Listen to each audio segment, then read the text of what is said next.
Le Centre d'action bénévole Saint-Siméon-Port-Daniel ont formé l'année passée 14 de nos bénévoles pour donner du répit dans des familles pour les gens qui veulent décéder à la maison.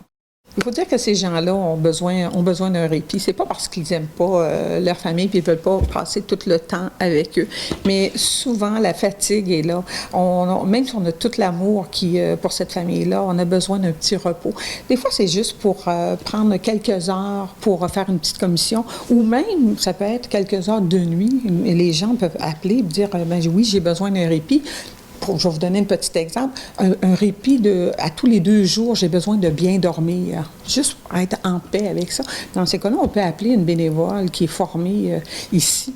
On a quand même un cours de 36 heures qui est basé sur le programme du mouvement Albatros du Québec. On est encore à la recherche de bénévoles, vous savez. Même si on en a 14 déjà de formés, on réalise que avec plusieurs chiffres de 4 heures dans une journée, c'est pas long qu'on a épuisé nos bénévoles parce qu'il y en a qui travaillent de jour. Il y a des bénévoles qui se sont inscrites, ça, c'est des anciennes infirmières, ça peut être des gens préposés aux bénéficiaires ou des gens vraiment qui ont le cœur à la bonne place.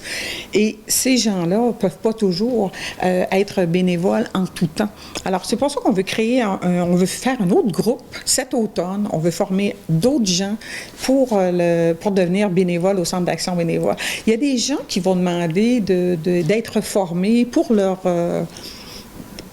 bien-être personnel. On ne peut pas en ce moment le faire, mais c'est parce qu'on est vraiment à la recherche de bénévoles, surtout même dans l'Est. On a quand même plusieurs, là, Bonaventure, comme je vous dis, on dessert de Port-Daniel à Saint-Siméon. On en a plusieurs de Bonaventure, Saint-Siméon, ces places-là, mais de l'autre côté, on en a besoin un petit peu plus pour aider ces familles-là et donner un répit surtout.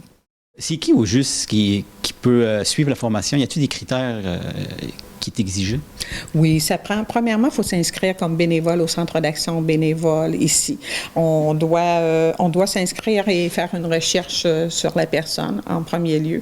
Ça prend quelqu'un qui a des bonnes valeurs aussi, la confidentialité est un plus.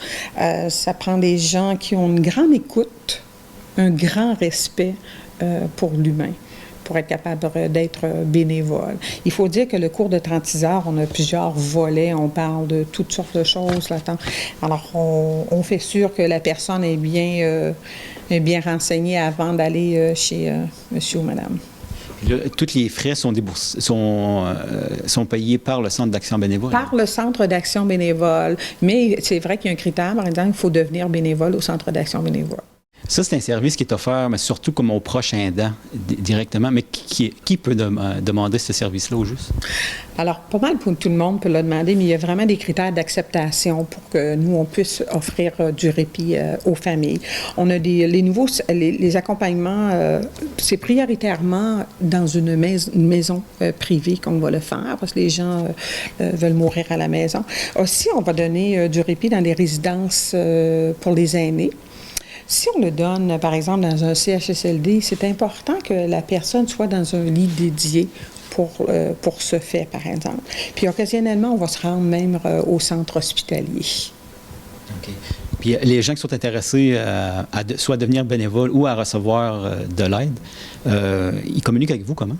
Oui, vous pouvez nous appeler directement ici au Centre d'action bénévole au 418-752-5577 au poste 5. C'est moi-même, Rosemary.